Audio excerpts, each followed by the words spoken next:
আসসালামু আলাইকুম প্রিয় ভিউয়ার্স, আপনাদের জন্য আজকে আমি বিশেষ একটি ভিডিও নিয়ে আসলাম। তো আজকে আমি নিয়ে আসলাম ফগার মেশিন কিভাবে স্টার্ট দেবেন। তো প্রথমত আমরা এই মেশিনটিতে অকটেন বা পেট্রোল দিয়ে নিব। এটা অকটেন বা পেট্রোলের ট্যাঙ্ক, এখানে অকটেন বা পেট্রোল দিয়ে নিব।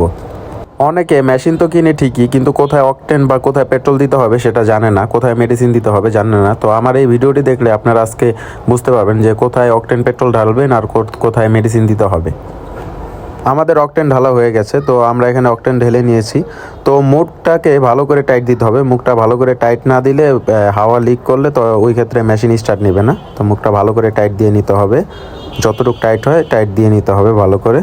তো আমাদের এটা সম্পূর্ণ টাইট হয়ে গেছে। আমাদের কাছে বিভিন্ন ধরনের ফগার মেশিন পেয়ে থাকবেন, কোরিয়ান ব্র্যান্ডের, জার্মানি ব্র্যান্ডের, চায়না ব্র্যান্ডের। আর এখানে পুশ করে আপনার তেলটা কার্বোরেটর নিতে হবে। এখান থেকে যে কার্বোরেটর তেলটা যাবে, ওই দুই সাইডে দুইটা বাটন আছে, ওইটা প্রেস করলে তেলটা কার্বোরেটরে চলে যাবে। কার্বোরেটরে যদি তেলটা না যায়, আপনি সারাদিন সেলফ দিলেও মেশিনটা স্টার্ট হবে না। তো এই ক্ষেত্রে আমরা এখানে পুশ করব। তো আমরা পুশ করতেছি, দেখতে পাচ্ছেন। তো পুশ করছি, তারপরে যে লাল যে বাটনটা আছে, এটা হলো আপনার সেল বাটন। এখানে চাপ দিতে হবে 2 থেকে 3 বার, 1 সেকেন্ড 2 সেকেন্ড করে প্রেস করবেন। আমাদের মেশিনটি এখন স্টার্ট হয়ে গেছে।